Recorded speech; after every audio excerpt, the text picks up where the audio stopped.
नमस्कार and welcome to curiously education. दोस्तों, you're watching current affairs analysis. मैं हूं Prashant Mawani. I hope you all are doing good today. हमारे देश को एक नए चीफ जस्टिस ऑफ इंडिया मिल चुके हैं। अभी इससे पहले भी हमने जुडिशरी के बारे में कुछ डिस्कशंस की हैं। आज इन्हीं डिस्कशनों पर हम कुछ ऐड ऑन करने वाले हैं, कुछ नई चीज़ों को ऐड करेंगे यहाँ पर, राइट। तो ये हमारा एक टॉपिक हो गया। यूएसए और सीरिया के लीडर्स के बीच में एक मुलाकात हुई। अपने आप में एक बहुत बड़ी बात है, क्योंकि 15 सालों से सीरिया जो है इसमें युद्ध जैसी सिचुएशन है। बहुत ही बुरी हालत हो चुकी है सीरिया की। तो यूएसए के ट्रंप साहब जो है, पोटस ने क्या कहा सीरिया के बारे में, इट्स वेरी वेरी इंटरेस्टिंग। इससे जो ये पूरा मिडल ईस्ट वाला क्षेत्र है, इस पर इसकी क्या इंपैक्ट आएगी, इसको भी हम समझेंगे। मैप को भी देखने वाले हैं, सीरिया के मैप को देखेंगे, बॉर्डर कंट्रीज को देखेंगे, तो थोड़ा आपको उसमें भी मजा आएगा। दो ऐसे टॉपिक्स हैं जो रोड्स के साथ जुड़े हुए हैं। एक जो टॉपिक है ये रोड सेफ्टी के साथ जुड़ा हुआ है। दूसरा जो टॉपिक है ये कार्बन एमिशन के साथ जुड़ा हुआ है। और आज का सबसे इंपॉर्टेंट तो सारे टॉपिक्स हैं, पांचों के पांच इंपॉर्टेंट टॉपिक्स हैं। कोई ऐसा टॉपिक हम कवर ही नहीं करते जो उतना इंपॉर्टेंट ना हो। लेकिन I would like to start today's discussion with India China. China ने मिसबिहेव करना स्टार्ट कर दिया है। सबसे पहले तो हम प्रश्न को पढ़ते हैं। How does चाइना's territorial claim over Arunachal Pradesh align with its broader strategic partnership with Pakistan? Discuss its impact on regional stability. Misbehave में क्या है, क्वेश्चन से पता चल गया ना कि अरुणाचल प्रदेश जो हमारे देश का एक राज्य है, ये राज्य as you can see on your screen, यहां पर आप देखिए, ये चाइना के साथ अपनी बॉर्डर शेयर करता है। और चाइना तो है वो एक, चलो इसको थोड़ा और जूम करके अच्छी तरीके से देखते हैं। तो चाइना क्या करता है, चाइना अपने हिसाब से नए नए मैप्स लॉन्च कर लेता है, official maps of China.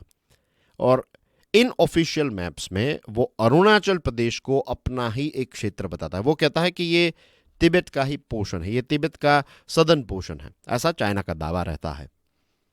Now the thing is कि इस समय पर चाइना ने इस चीज को किया। दिस इटसेल्फ इंडिकेट्स कि पाकिस्तान को खुश करने की यहां पर चाइना जो है वो कोशिश कर रहा है, और कहीं ना कहीं एक बहुत ही सस्ते तरीके से यह दिखाने की कोशिश कर रहा है पाकिस्तान को कि देखिए हम आपके मित्र देश हैं।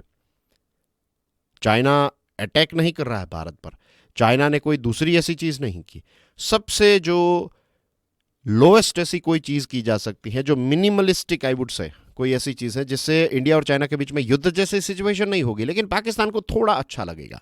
उनको तो बहुत अच्छा लगेगा कि देखा चाइना हमारे साथ है। तो ये एक प्रकार की स्ट्रेटेजी जो है वो चाइना यहां पर कर रहा है।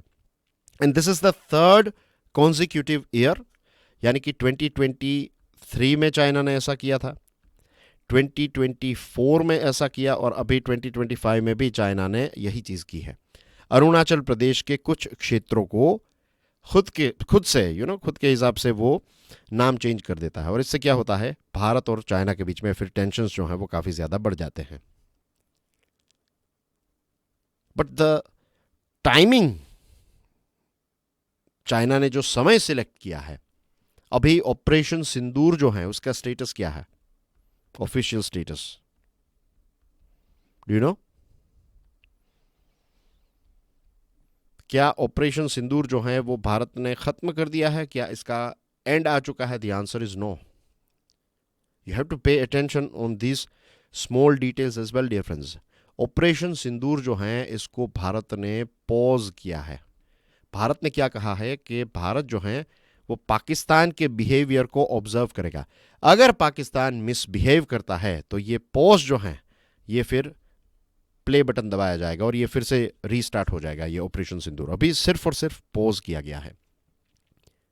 तो सब कॉन्टिनेंट की बात करें, साउथ एशिया की बात करें, तो इस क्षेत्र में इंडिया और पाकिस्तान के टेंशन्स अभी भी चल रहे हैं। ऑपरेशन सिंदूर जो है वो भी पॉज पर है, और ऐसे समय में चाइना जो है वो इस प्रकार के मिसबिहेवियरल या फिर आप कह सकते हैं प्रिपोस्ट्रियस स्टैंड ले रहा है, या फिर ऐसी एक्शन, ऐसी हरकतें कर रहा है। भारत ने क्लियरली बता दिया है कि अरुणाचल प्रदेश जो है वो पहले भी, आज भी और भविष्य में भी भारत का ही हिस्सा है और भारत का ही हिस्सा रहेगा। Arunachal is integral part of our country, that is India. कहीं ना कहीं चाइना जो है वो भारत को डिस्ट्रैक्ट करने की कोशिश कर रहा है। जैसे मैंने आपको बताया कि पाकिस्तान को कहीं ना कहीं खुश करने की कोशिश कर रहा है, राइट। उनको ये दिखाने की कोशिश कर रहा है कि देखिए, we are your all weather ally. मौसम कितना भी खराब क्यों ना हो, धूप हो छाव हो, पाकिस्तान के साथ चाइना जो है वो हमेशा खड़ा रहेगा। दूसरी जो एक चीज मुझे पर्सनली लग रही है वो ये है कि चाइना की जो डिफेंस, चाइना के जो प्रोडक्ट्स हैं, डिफेंस प्रोडक्ट्स, उसका क्या हुआ? वो कंप्लीटली फेल हुए। मिसाइल्स फेल हुई, उनके फाइटर जेट्स गिर गए। अब क्योंकि at the end of the day China जो है वो भी व्यापार ही कर रहा है। पाकिस्तान को ये सारी चीज़ें भले ही मीन्स ऐसी कोई चीज़ नहीं है कि मुफ्त में दे रहा है, बदले में पाकिस्तान से इतनी सारी चीज़ें ले रहा है जिसको मीन्स पाकिस्तान को शायद उसका अंदाज़ा भी नहीं है। इतने रिसोर्सेस, इतनी सारी चीज़ें, you know, warm water port उनको मिल गया ये ग्वादर की वजह से चाइना को। I am sure you know CPEC, China Pakistan economic corridor, ये जो बेल्ट एंड रोड इनिशिएटिव है तो उसका सबसे इंपॉर्टेंट ये CPEC है। और CPEC जो है ये पास नहीं हो रहा है, इन द सेंस के CPEC is not beneficial for Pakistan, for the people of Pakistan. China के लिए भी एक बड़ा हेडेक बन चुका है, लेकिन फेस सेविंग टेक्टिक, क्योंकि शी जिनपिंग साहब जो हैं उनका डायरेक्ट ईगो जुड़ा हुआ है ये BRI से, कि BRI तो सक्सेसफुल होना ही चाहिए, उसके लिए कितने भी पैसे बहाने पड़े, he is ready, he is in fact doing that thing for a very long period of time. तो यहां पर उनके डिफेंस प्रोडक्ट्स फेल हुए इस ऑपरेशन सिंदूर में, तो खुश करने की कोशिश, कहीं ना कहीं अपना सामान जो है उसको और ज़्यादा टॉप क्वालिटी का दिखाने की कोशिश जो है, ऐसी अलग अलग टेक्टिक्स जो हैं वो चाइना यहां पर अप्लाई कर रहा है, ऐसा मेरा पर्सनल ऑब्जर्वेशन है। इंडिया ने ऑफ कोर्स चाइना के इन प्रोवोकेशंस को दो तरीके से हैंडल किया। एक तो डिप्लोमेटिकली भारत ने क्लियरली बता दिया कि ये चीज़ें जो आप बता रहे हैं, ये आपका जो क्लेम है दैट इज़ फॉल्स, ऐसा कुछ है ही नहीं। Arunachal is was is and will always be part of India. This is a diplomatic stand that India took, right? इसी के साथ चाइना का जो सरकारी माउथ पीस है, प्रोपोगेंडा फैलाने वाली जो चीज़ काम करता है, तो दैट इज़ ग्लोबल टाइम्स। मैंने आपको बताया ना कि हमारे देश में अगर ऑथेंटिक कोई सोर्स है तो DD न्यूज़ है। DD न्यूज़ में आपको, मेरा ऑब्जर्वेशन जहां तक है, आपको बहुत अच्छी लेजिट खबरें जो हैं वो DD न्यूज़ में देखने को मिलती हैं। ग्लोबल टाइम्स को अगर आप थोड़े दिनों के लिए भी फॉलो करेंगे देन यू विल फाइंड उसमें चाइना के बखान ही किए जाते हैं, और दुनिया बुरी है चाइना ही अच्छा है, ऐसी चीज़ है, क्योंकि सरकार के द्वारा ऑपरेटेड है और वहां पर आपको पता है किस प्रकार की तानाशाही जो है वो चल रही है। तो डिप्लोमेटिकली भी हमने ये ग्लोबल टाइम्स जो हैं उन्होंने जो जो मिस इन्फॉर्मेशन फैलाई है इनको रिजेक्ट किया है। इसी के साथ हमने डिजिटल एक्शन भी ली है।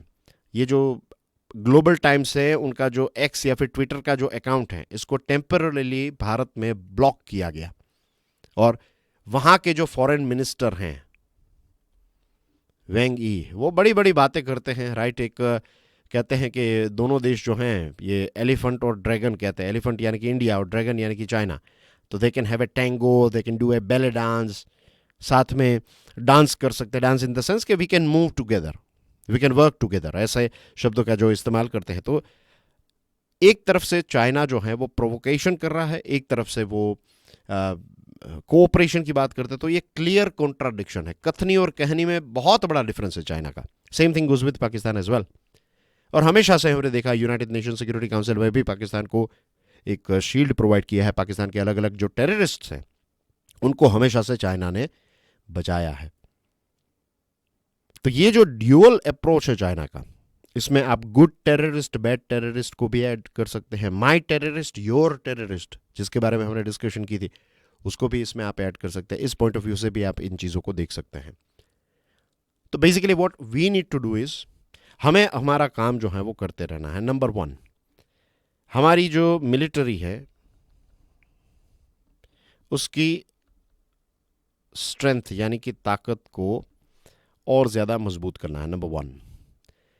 नंबर 2 इज कि मैंने आपको बताया ना, इससे पहले की डिस्कशन में हमने ये चीज़ डिस्कस की थी कि अलग अलग हम डोमेन्स देखें तो एक आर्मी है, एक नेवी है, एयरफोर्स है, स्पेस एक डोमेन बन चुका है, साइबर एक डोमेन बन चुका है, और अब आई वुड ऑल्सो से कि इंफॉर्मेशन जो है that is also become a domain. तो ये जो डिस इंफॉर्मेशन फैलाई जाती है by Pakistan, by China etcetera, तो इनको भी काउंटर करने के लिए we need proper team, and we have proper team, right. PIB का हमने बहुत अच्छा एग्जांपल देखा। So this are the things that we need to do when it comes to this sort of countries. Okay, now let's move on to topic number 2. This one is about USA and Syria. Statement है, President Trump's vision of Syria moving into greatness is optimistic but fraught with challenges. Question है, analyze the internal and external factors that could hinder progress. आपकी screen पर है Syria का map. यहां से आप देखिए, follow this laser point here. तो ये दमास्कस जो है that is the capital of Syria. Syria और ये पूरा जो क्षेत्र है ना, ये बहुत ही पुरानी संस्कृति रही है। दमास्कस जो है वो दुनिया के सबसे पुराने शहरों में से एक है। आज इस क्षेत्र की हालत भले ही खराब हो, लेकिन संस्कृति वाइज जो है काफ़ी रिच रहा है। काफ़ी सारी किताबों में भी आपको इनका रेफरेंस जो है वो देखने को मिलेगा। एक किताब मैंने पढ़ी थी, the richest man in Babylon, उसमें भी इस क्षेत्र के साथ जुड़ी हुई बातचीत जो है वो आपको देखने को मिलती है। बट एनीवेज, आज मॉडर्न वर्ल्ड की बात करें तो इनकी हालत जो है वो काफ़ी ज़्यादा ख़राब है। अब कुछ इम्पोर्टेंट चीज़ों को यहाँ पर देख लेते हैं। तो यहाँ पर देखिए, सीरिया की जो बॉर्डर है यहाँ की साउथ ईस्ट की बॉर्डर, तो कितनी एक स्ट्रेट लाइन है, as you can see here. यहाँ पर भी देखेंगे तो रीजनेबली स्ट्रेट लाइन जैसी ही सिचुएशन है। ओके, इस तरफ अगर आप आएंगे then you find Mediterranean sea, right. तो सीरिया जो है वो लिटोरल स्टेट है मेडिटेरेनियन सी का, as you can see here. नीचे आप देखेंगे तो ये बॉर्डर जो है ये लेबनान के साथ जुड़ी हुई बॉर्डर है यहाँ पर। ओके, बेरूट जो है वो लेबनान का कैपिटल है। फिर थोड़ा नीचे अगर आप देखेंगे then you find here Israel, और यहाँ पर Golan Heights, this is Golan Heights here. ये रिलीजियस टेक्स्ट में भी गोलन हाइट्स का काफ़ी ज़्यादा मेंशन किया जाता है, और अभी गोलन हाइट्स जो है ये इजराइल के कंट्रोल में हैं। सीरिया और इजराइल जो है वो दुश्मन रहे हैं। फिर अगर हम ऊपर आएँ तो ये एक ऐसा देश जिसने बैक स्टेबिंग की है भारत के साथ अर्थक्वेक के दौरान, दूसरी बहुत सारी चीज़ों में तुर्की की हमने मदद की, और पाकिस्तान और इंडिया के बीच में जब इश्यू चल रहा था तो तुर्की की सरकार जो है वो ड्रोन्स प्रोवाइड कर रही थी और फाइनेंशियल सपोर्ट और बहुत सारी चीज़ें प्रोवाइड कर रही थी। तो अब भारत में बड़े पैमाने पर तुर्की का विरोध होने लगा है। और हमारे देश में कल हम डीजी यात्रा के बारे में बात कर रहे थे, रिमेंबर। तो डीजी यात्रा के अलग अलग मीन्स जो अलग अलग एयरपोर्ट्स हैं ना हमारे देश के, तो तुर्की की एक कंपनी है जो हमारे एयरपोर्ट्स को हैंडल करती है। आई थिंक उनका कॉन्ट्रैक्ट भी कैंसिल किया गया है फॉर सिक्योरिटी रीजंस। फिर जो जवाहरलाल नेहरू यूनिवर्सिटी है, इन्होंने तुर्की की एक यूनिवर्सिटी है, आई थिंक उसका नाम है इनोनू या ऐसा कुछ नाम है, उनके साथ भी अपना जो MOU है वो कैंसिल कर दिया है। हैदराबाद की एक यूनिवर्सिटी जो है, इसने भी तुर्की यूनिवर्सिटी के साथ अपने रिलेशंस जो हैं उनको काट दिए हैं। तो अब तुर्की पर इसकी एक इम्पैक्ट आएगी। और कल मैंने व्हाट्सएप स्टेटस में भी एक चीज़ रखी थी, मेरे एक दोस्त ने मुझे शेयर किया था कि जो अज़रबैजान है तो उनके एक मिनिस्टर ने एक पोस्ट ऐसी की थी कि भाई हमारे लिए ब्रदरहुड पहले है, हमारे लिए ये पहले हैं, फलाना टिकना, और कहते हैं कि भाई इंडिया से लोग नहीं आ रहे तो हमें कोई फ़र्क नहीं पड़ेगा एंड थिंग्स। ऐसा एक बहुत ही एरोगेंट उन्होंने एक ट्वीट भी किया था, ऐसी चीज़ है। Anyways, coming back to this, we were talking about the map of Syria. तो यहाँ से आप देख सकते हैं एक लंबी बॉर्डर जो है वो तुर्की के साथ शेयर करता है। फिर यहाँ पर आएंगे then it is sharing a border with Iraq, right. और यहाँ पर है जॉर्डन के साथ एक बॉर्डर, देख सकते हैं आप यहाँ पर, ठीक है। तो ये हो गया, थोड़ा जूम करके एक बार देख लें and then we will move on. Okay, south में चले जाते हैं and that's it, we are done. बाकी की चीज़ें जो हैं, अगर पहली बार आप ये मैप देख रहे हैं तो थोड़ा फिर से इस वीडियो पर इसी जगह पर आइएगा और थोड़ा वक्त जो है स्पेंड कीजिए यहाँ पर और अच्छी तरीके से चीज़ों को समझ लीजिए। नाउ प्रेसिडेंट ट्रंप साहब जो हैं उनकी मुलाकात हुई है सीरिया के करंट जो लीडर हैं उनके साथ। और इस मुलाकात में पोटस ने यह अनाउंस किया है कि सीरिया पर लगाए गए यूएसए के द्वारा जो सैंक्शंस हैं उनको हटाने का वक्त जो है वो आ चुका है। वो सीरिया को एक चांस देना चाहते हैं, चांस एट ग्रेटनेस, कि आप अब ग्रेटनेस की तरफ आगे बढ़ो। एक बहुत सही शब्द का इस्तेमाल किया है, राइट, एक बहुत बड़ा शब्द है कि ग्रेटनेस की तरफ आप आगे बढ़ो। और अगर ऐसा होता है, चलो ग्रेटनेस मिले ना मिले दैट्स अ डिफरेंट थिंग, अभी 10 15 20 साल लग जाएंगे सीरिया को वापस खड़ा होने में, मुझे लगता है 30 साल भी लग जाए। लेकिन यूएसए और सीरिया के रिलेशंस डेवलप होना ये मिडल ईस्ट के जियोपॉलिटिक्स के लिए एक बहुत बड़ी बात है।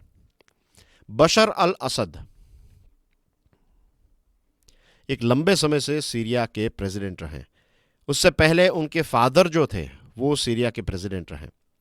तो आप समझ लीजिए कि ये फादर सन डियो ने सीरिया को 60 ईयर्स तक अपने कंट्रोल में रखा है। 60 ईयर्स तक ये देश उनके बाप का ही था, ऐसा असद कह सकते हैं, राइट। तो ऐसी सिचुएशन थी। लेकिन फिर इनकी जो डिक्टेटरशिप है ये दिसंबर 2023 में ख़त्म हो जाती है और फिर एक नए लीडर जो हैं वो सीरिया में आते हैं। अब क्योंकि यूएसए ने सैंक्शंस हटाने की बात बताई है तो अब इंटरनेशनल कैपिटल भी आएगा और सीरिया जो हैं वो अलग अलग देशों के साथ अपनी एंगेजमेंट जो है वो उसको नेक्स्ट लेवल पर ले जाने के चांसेस सीरिया के काफ़ी ज़्यादा बढ़ जाते हैं। लेकिन we have to keep this thing in mind as well कि सीरिया जो है उसमें ह्यूमैनिटेरियन क्राइसिस जो है वो काफ़ी ज़्यादा सीवियर है। सीरिया की पॉपुलेशन कुछ 22 मिलियन है। इन 22 मिलियन में से ये बेसिकली 2011 से सीरिया जो है उसकी शुरुआत हुई। ये वॉर जैसी सिचुएशन की शुरुआत जो है 2011 में हुई। तो आज अगर आप कैलकुलेट करेंगे तो इट्स बिन 15 ईयर्स। तो ये 15 सालों के अंदर 22 मिलियन की जो पॉपुलेशन है उसमें से 14 मिलियन लोग जो हैं वो डिस्प्लेस हो चुके हैं, जस्ट इमेजिन। और बाकी के लगभग 6-7 मिलियन जो लोग हैं वो तुर्की, इराक, लेबनान, जॉर्डन, कुछ लोग जो हैं वो बोट के माध्यम से, मेडिटेरेनियन सी के माध्यम से फिर एक बहुत ही डेंजरस एक ट्रैवल करते हैं। उसमें कई सारे लोग तो मारे भी गए, तो यूरोप की तरफ वो भागने की कोशिश करते हैं। तो ये सारी चीज़ें एक लंबे समय से, पिछले 15 सालों से यहाँ पर चल रही हैं।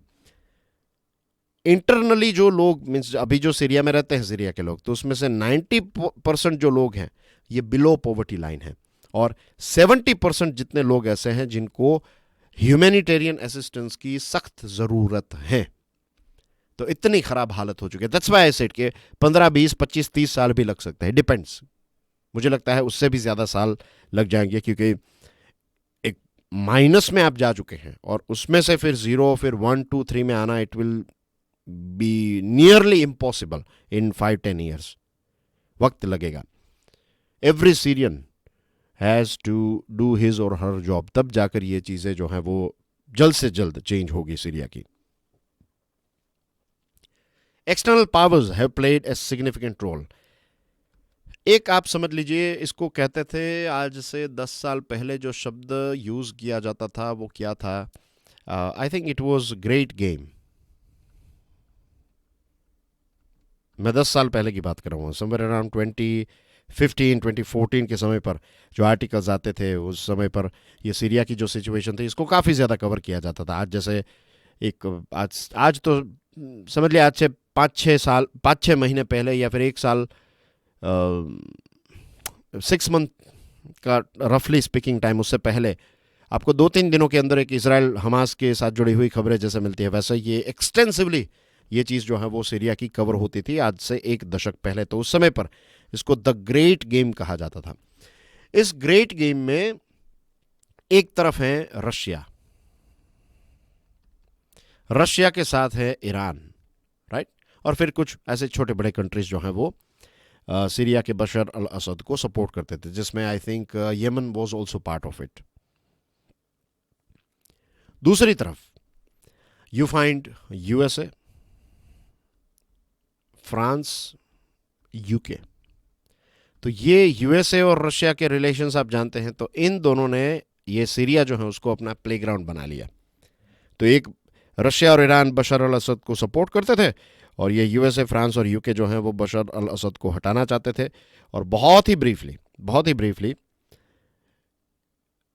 सीरिया की मिलिट्री के खिलाफ वहाँ के जो रेबल्स हैं उनको हथियार प्रोवाइड किए गए, और बाद में यही सारे ग्रुप्स जो हैं उन्होंने क्या बनाया पता है?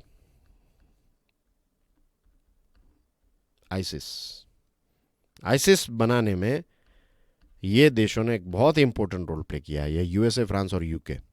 आप पुराने आर्टिकल्स को पढ़िएगा, बहुत बड़े बड़े एक्सपर्ट्स, दिग्गजों ने इसके बारे में बात की थी कि ये आइसिस को हथियार और ये सारी चीज़ें, वो रेबल्स थे वहाँ के, वो बशर अल असद के खिलाफ लड़ रहे थे, फिर आपने उनको इतने हथियार दे दिया, फिर यही ग्रुप में से कोई लोग आ गए और कहा कि भाई सिर्फ इतना ही नहीं, हमें सब चाहिए, we can become a huge power, we are in fact a huge power. तो फिर आइसिस का जन्म हुआ और उसके बाद कितनी तबाही हुई आप सब जानते हैं। तो ये सारी चीज़ें जो हैं, it is the product of this great game.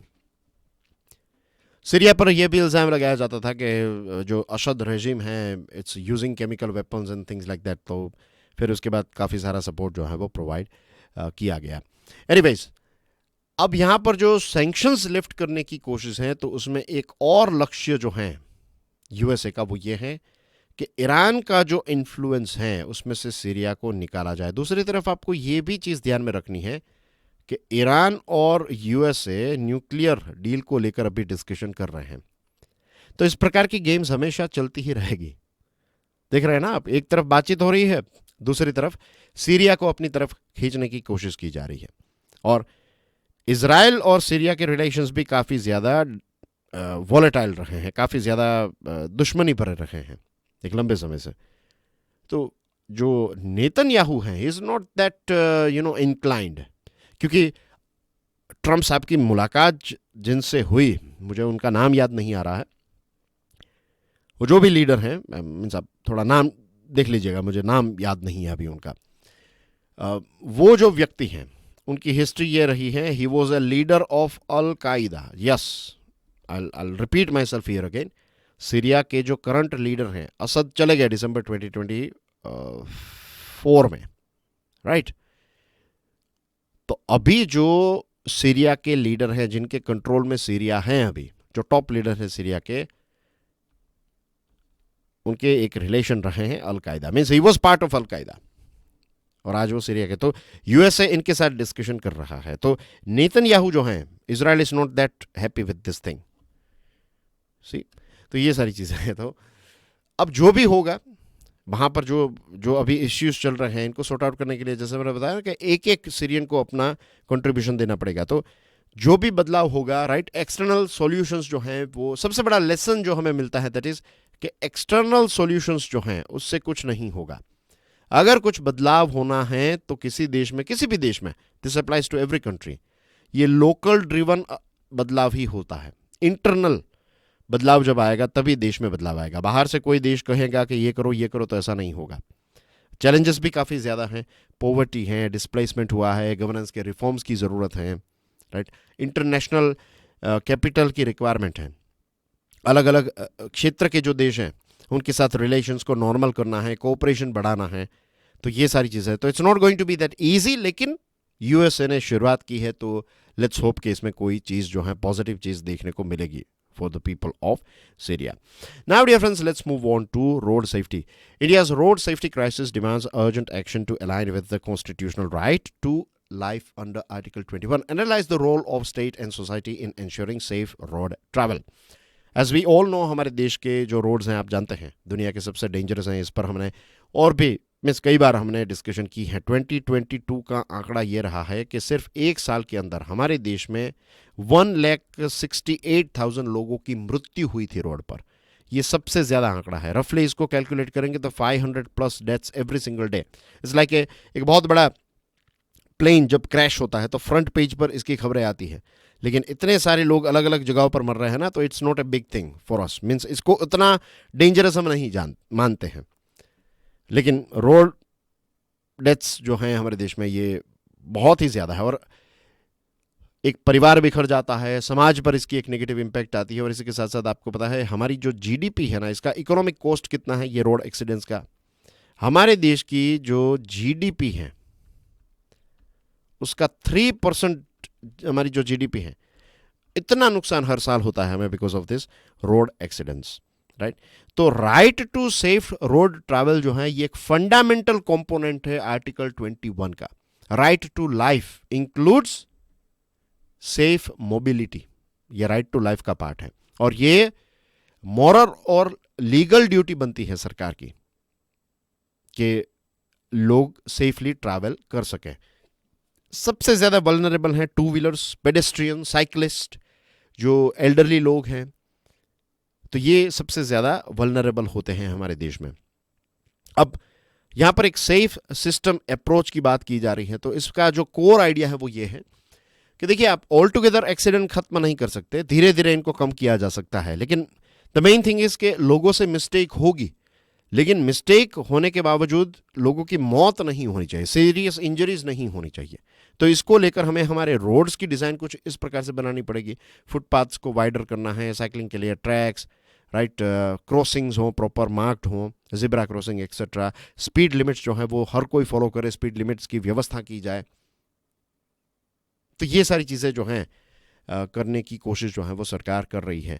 मोर्थ का एक इनिशिएटिव है, और इस इनिशिएटिव में जो रोड सेफ्टी है इसको इंफ्रास्ट्रक्चर को इम्प्रूव करके और स्ट्रिक्ट रेगुलेशंस को फॉलो करके करने की कोशिश की जा रही है। तो हमारे देश के जो हाईवेज हैं, तो उसमें 5,000 से ज़्यादा जो ब्लैक स्पॉट्स हैं उनको आइडेंटिफाई किया जा रहा है, उनको रेक्टिफाई किया जा रहा है। फिर व्हीकल सेफ्टी नॉर्म्स पर काफ़ी जोर दिया है, एयरबैग्स होनी चाहिए, एंटी लॉकिंग ब्रेकिंग सिस्टम्स, और ड्राइविंग सेंटर्स जो हैं, ड्राइवर ट्रेनिंग्स जो हैं, तो उनको आप हर एक सेंटर के अंदर एक ड्राइविंग ट्रेनिंग सेंटर होना चाहिए जहां पर आप जाकर अपनी ट्रेनिंग ले सकते हैं, राइट। तो लोग सेफली व्हीकल को चलाएं और रोड को भी सेफली यूज़ करें, this is most important thing. इसमें एक इनोवेटिव फंडिंग मॉडल की भी बात है, CSR mandate for auto makers, जो कार मेकर्स हैं, तो उनको 20-25 साल के लिए अपना जो CSR है, कॉर्पोरेट सोशल रिस्पॉन्सिबिलिटी के फंड्स जो हैं वो ये ब्लैक स्पॉट को एलिमिनेट करने में, awareness campaign, trauma care, research, इन सारी चीज़ों में इसका इस्तेमाल होगा, और एक शेयर्ड रिस्पॉन्सिबिलिटी के तौर पर सरकार इसको देख रही है। तो बेसिकली ये जो रोड सेफ्टी है इसके 4 ईज हैं। एक तो है इंजीनियरिंग, सेफर इंफ्रास्ट्रक्चर और उसकी डिज़ाइन। सेकंड ई जो है that is enforcement, this is number 1। This is number 2, speed camera, CCTV surveillance etcetera. तीसरा है education, public awareness campaigns, and fourth is emergency care. अगर एक्सीडेंट हो जाता है तो लोगों को जो फर्स्ट गोल्डन आवर हैं या फिर कम से कम समय में उनको प्रॉपर मेडिकल केयर मिल जाए। वर्ल्ड बैंक का ये एस्टिमेशन है कि हमारे देश को, भारत को, $109 बिलियन की आवश्यकता है बाय 2030। अगर हमें अभी जो एक्सीडेंट्स हो रहे हैं उनको 50% कम करने हैं, देन वी नीड $109 बिलियन। तो we have to do it because as you know, लोगों की मृत्यु हो रही है, परिवार टूट रहे हैं, बिखर रहे हैं, और जीडीपी का आंकड़ा तो मैंने आपको दिया कि हमारी जीडीपी का 3% जितना 3% जितनी हमारी जो जीडीपी है, वो जो भी अमाउंट है, इतना नुकसान हर साल होता है because of this road accidents. Moving on to next topic, ये भी इसी के साथ जुड़ा हुआ है, क्विकली क्वेश्चन को पढ़ लेते हैं। The inclusion of sustainable transport mission in the NAPCC marks a significant step towards addressing India's climate goals. Analyze the challenges and opportunities in decarbonizing the road transport sector. अब NAPCC जो है, इसमें sustainable transport mission को add किया गया है, और इसमें सारी चीज़ें कवर होगी, roads, railways, ports, shipping, civil aviation etcetera. लेकिन जो रोड ट्रांसपोर्ट है हमारा, तो अर्बन पॉल्यूशन की बात करें, अर्बन एरिया में जो पॉल्यूशन होता है, तो 33% जो पॉल्यूशन है that takes place because of road transport, right. और टोटल जो ट्रांसपोर्ट एमिशन होता है, इसमें सारी चीज़ें आ गई, road, railway, ports, shipping, civil aviation etcetera, सारी चीज़ें। इन सारी चीज़ों में से अगर हम ट्रांसपोर्ट सेक्टर का जो कंट्रीब्यूशन है, उसमें से 87 से लेकर 90% जो हैं, ये रोड ट्रांसपोर्ट की वजह से होता है। तो यू कैन इमेजिन कि ये एक अपने आप में, सबसे पहले तो आपको ये रोड ट्रांसपोर्ट को क्लीन करना पड़ेगा, तब जाकर अर्बन एरिया और इन जनरल जो टोटल एमिशन है उसमें एक ड्रॉप हमें देखने को मिलेगा। सरकार ये अब कोशिश कर रही है कि हमारे देश में BS6 के नॉर्म्स चल रहे हैं, तो अब BS7, बेसिकली यूरो 7 जो हैं उसी के इन लाइन में BS7 जो हैं उनको यहाँ पर लाया जाएगा और इसके लिए ईवी को ज़्यादा प्रमोट किया जाएगा, क्लीन टेक्नोलॉजी जो हैं उनको ज़्यादा प्रमोट किया जाएगा। और आई थिंक स्टार्टिंग में मैंने आपको बताया या नहीं, लेकिन सरकार जो है उनकी कोशिश ये है कि जो फ्रेट मूवमेंट है, फ्रेट यानी कि जो माल सामान है, इसलिए मैंने पीछे ट्रक्स वाला इमेज रखा है, तो हमारे देश में 73% जो फ्रेट हैं वो रोड के माध्यम से ट्रांसपोर्ट होते हैं। अब सरकार इनको रोड की वजह से रेलवे के माध्यम से ट्रांसपोर्ट करना चाहती है। ये एक लक्ष्य है, ऐसा नहीं है कि कल से ये होगा। It will take a huge amount of time, धीरे धीरे चीज़ें, क्योंकि रेलवे की भी अपने बहुत सारे इश्यूज हैं, तो उसको सॉर्ट आउट करना, it's not going simultaneously. Railway की स्ट्रेंथ को बढ़ाना पड़ेगा, तब जाकर ये चीज़ होगी। ईवी पर काफ़ी ज़्यादा जोर दिया जाता है, फेम प्रोग्राम हमारे देश में चल रहे हैं, लेकिन ईवी का उतना ज़्यादा पिकअप नहीं हुआ है। आज जो टोटल व्हीकल सेल्स होते हैं तो उसका कुछ 7-8% जो हैं वो ईवी होते हैं। इलेक्ट्रिक बसेस की बात करें तो सिर्फ 6% जितनी बसेस जो हैं हमारे देश में ऑन एन एवरेज ये ईवीज होती हैं। उसके पीछे one of the main reason is initial cost काफ़ी ज़्यादा है, and the second thing is charging infrastructure उतना अच्छा नहीं है। ग्लोबल एवरेज ऐसी है कि 6 से लेकर 20 अगर ईवीज हैं तो उतने में आप इतनी 20 जितनी ईवीज हैं तो 20 जितनी ईवीज के लिए आपको एक चार्जिंग स्टेशन मिल जाएगा। ये एक रेशियो हमें देखने को मिलता है, 6:20:1।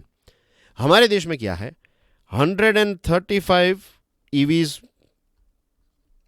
में आपको एक ये चार्जिंग स्टेशन देखने को। तो we need more charging station and it's not that difficult to make. आजकल इलेक्ट्रिसिटी हर जगह पर है, तो चार्जिंग स्टेशन बनाना it's not that difficult thing. और अगर हम सरकार ये चाहती है कि 2030 तक हमारे देश में जो नए व्हीकल्स रजिस्टर हो रहे हैं तो उसमें 30% अगर ईवी आज 7-8% है तो 30% तक पहुंचना है, तो उसके लिए आपको ये इंफ्रास्ट्रक्चर का गैप जो है उसको हटाना पड़ेगा। We need somewhere around 40 lakh जितने पब्लिक चार्जिंग स्टेशंस की ज़रूरत है बाय 2030। और इसमें भी ये चीज़ है कि ये रीन्यूएबल एनर्जी से यहाँ पर एनर्जी पैदा होनी चाहिए। अगर फिर फॉसिल फ्यूल से ही वो चीज़ें कर रहे हैं तो फिर इसका कोई मतलब नहीं, उतना ही कार्बन एमिशन होगा। कहीं और जगह पर हो रहा है लेकिन होगा। तो नेट ज़ीरो को अचीव करना है तो ट्रांसपोर्टेशन में सिस्टमिक रिफॉर्म्स की ज़रूरत है। रेलवेज जो हैं तो उसकी जो स्ट्रक्चरल इनएफिशिएंसीज हैं तो इनको ख़त्म करना पड़ेगा, तब जाकर आप रोड की जगह पर ज़्यादा सामान जो है वो रेलवे के माध्यम से भेज पाएंगे। अर्बन प्लानिंग जो है तो उसमें भी बहुत बड़े बदलाव करने की ज़रूरत है। हमारे यहाँ पर आई वुड से कि वर्स्ट अर्बन प्लानिंग अगर किसी डेवलपिंग देश में देखने को मिल रहा है तो that is in our country. बहुत वर्स्ट है हमारे यहाँ पर। ब्लाइंड स्पॉट्स कितने ज़्यादा हैं, राइट। एक जगह पर रोड बना और फिर कुछ महीनों के बाद वहाँ पर ही कोई नई पाइपलाइन डालने के लिए पूरा रोड जो है वो खोदा जाएगा। तो ऐसी सारी चीज़ें, लैक ऑफ कोऑर्डिनेशन जो है वो क्लियरली नज़र आता है। Moving on to last topic of the day, this one is about judiciary. How does the issue of case pendency reflect systemic inefficiencies in judiciary? Suggest measures to address this challenge. Justice Bhushan Gawai साहब जो हैं, he has been appointed as the new CJI, and this indicates कि हमारी जो top judiciary है at least वहाँ पर आपको सोशल इंक्लूजन देखने को मिलता है। द रीज़न इज कि गवाई साहब जो हैं, he is the second Dalit CJI in our country. इससे पहले जस्टिस KG बालाकृष्ण साहब जो थे, ही वॉज दलित। और सुप्रीम कोर्ट की स्थापना हुई 1950 में। 1950 से लेकर आज तक ये 7th ऐसे जज हैं जो सुप्रीम कोर्ट तक पहुंचे हैं, who is from Dalit community. तो इट्स अ गुड थिंग कि एक सोशल इंक्लूजन जो है वो टॉप लेवल पर तो नज़र आ रहा है, धीरे धीरे करके दूसरी जगहों पर होपफुली आएगा। तो ये पूरे देश के लिए this is important, right. Anyways, इनकी जो टेन्योर अभी स्टार्ट होगी तो बहुत बड़े प्रेसिंग इश्यूज हैं। एक तो है केस पेंडेंसी, जिसको हमने देखा था कितने कुछ 81 केस से ज़्यादा केसेस जो हैं वो पेंडिंग हैं और नए नए केसेस ऐड होते रहते हैं। तो केस सॉल्व हो उससे ज़्यादा तो केसेस ऐड होते हैं, तो इसकी वजह से ये आंकड़ा बढ़ता जा रहा है। कॉन्स्टिट्यूशन बेंच के पास भी बहुत सारे केसेस अभी पेंडिंग हैं। जुडिशियल रिफॉर्म्स की भी आवश्यकता है, कुछ रिफॉर्म्स किए गए हैं। इनके पहले के जो जज साहब थे तो ट्रांसपेरेंसी और ये सारी चीज़ें जो हैं वो काफ़ी ज़्यादा उन्होंने इंजेक्ट की है, राइट। संजीव खन्ना साहब की बात कर रहा हूँ मैं। तो जस्टिस गवाई जो हैं उन्होंने लैंडमार्क जजमेंट्स में भी पार्ट लिया है, जैसे जम्मू एंड कश्मीर का जो स्पेशल स्टेटस है तो उसके रिवोकेशन की बेंच का पार्ट थे वो, डीमोनेटाइजेशन की बेंच का पार्ट थे वो, इलेक्टोरल बॉन्ड्स को हटाया गया तो he was part of that as well. अभी एक जो इम्पोर्टेंट चीज़ सुप्रीम कोर्ट के पास है दैट इज़ वक़्फ़ अमेंडमेंट जो है, इसको लेकर जो केस फाइल किया गया है तो ये अब जस्टिस गवाई के कोर्ट में आएगा। तो कुछ ऐसे पॉलिटिकली सेंसिटिव मैटर्स जो हैं वो भी हैं। जस्टिस संजीव खन्ना साहब की बात करें तो उनकी टेन्योर के बारे में तो हमने बात की ना कि कब मीन्स बहुत ही पर्दे के पीछे लाइमलाइट के बिना उन्होंने जो जजेस के हाई कोर्ट जजेस की अपॉइंटमेंट्स ली जाती हैं तो इसके इंटरव्यूज़ को पब्लिक में रखा, फिर जो सुप्रीम कोर्ट के जजेस हैं तो उनको अपनी एसेट को डिस्क्लोज़ करना है, ये सारी चीज़ें। एंड इनफैक्ट संजीव खन्ना साहब ने ये भी बता दिया, मेरे दोस्त के साथ बात हो रही थी, राइट, वो एडवोकेट हैं, तो we were talking about judiciary and things and he was telling me कि भाई ऐसा कुछ नहीं है, मीन्स उनका ये व्यू पॉइंट है, आई एम नॉट सेइंग कि उनका व्यू पॉइंट सही है, उस समय पर भी आई सेड लाइक ऐसा नहीं है। Then he gave me the example of ये जो जस्टिस दिल्ली हाई कोर्ट के, what's the name, Yashwant Varma और Yashwant Sinha something, Yashwant Varma I think, anyways, तो वो जो 10 करोड़ रुपए मिले वो जज, तो we talking about this thing and he said कि भाई पॉलिटिकली काफ़ी ज़्यादा ड्रिवन, मीन्स हर किसी को रिटायरमेंट के बाद जॉब चाहिए, तो जस्टिस संजीव खन्ना साहब ने इस चीज़ को डिक्लेयर कर दिया, उन्होंने डिक्लाइन कर दिया है कि भाई रिटायरमेंट के बाद वो किसी भी सरकारी रोल को एक्सेप्ट नहीं करेंगे। तो ये भी अपने आप में एक बहुत बड़ी, ये चीज़ें जो हैं ये होने की ज़रूरत है, इससे जुडिशियरी मीन्स जजेस को आप खरीद नहीं पाएंगे। उनको जब ये चीज़ होती है, मीन्स कोई हमारे जज जो हैं CJI रिटायर होके केरला के गवर्नर बने, कोई राज्यसभा के इलेक्टेड मेंबर बन जाते हैं, sorry not elected, selected member बन जाते हैं। मैं रंजन गोगोई साहब की बात कर रहा हूँ, एक P सत्थाशिवम करके जज थे, आई थिंक 2014-15 के आसपास की बात होगी शायद ये, वो रिटायर हुए एज ए CJI और फिर वो केरला के गवर्नर बन गए, तो उस समय पर भी काफ़ी ज़्यादा बवाल हुआ था। ये उसके पॉजिटिव नेगेटिव्स हैं, लेकिन फिर यू नो हाउ गवर्नर को कौन अपॉइंट करता है, सरकार ही करती है, सेंट्रल गवर्नमेंट। तो ऐसे कुछ स्टेप्स लिए जाएंगे तो इससे ट्रस्ट बिल्डिंग का काम होगा, पब्लिक ट्रस्ट जुडिशियरी में बढ़ेगा। एग्जीक्यूटिव और जुडिशियरी के बीच में जो टेंशन्स हैं उनको कम करने की ज़रूरत है। Case pendency, of course we want कि फटाफट केस सॉल्व हो, लेकिन उसके लिए भी कल एक सॉल्यूशन डिस्कस किया था कि ये सारे केस मैनेजमेंट और इनको लेकर we need a sort of एक प्रॉब्लम सॉल्वर, एक CEO टाइप व्यक्ति चाहिए जुडिशरी को, जो जजेस को मदद करेगा ये सारी चीज़ों को हैंडल करने में। So that's basically everything in today's discussion. Thank you very much for your love and support. जाने से पहले of course I would like to throw some light on this thing here. कहाँ गया ये section? Here we go. Right. Please do hit the like button. Right. Share कीजिएगा इस video को दूसरे स्टूडेंट्स के साथ and do drop a comment as well. I'll see you soon. Till then, enjoy your studies. God bless you all. Jai Hind.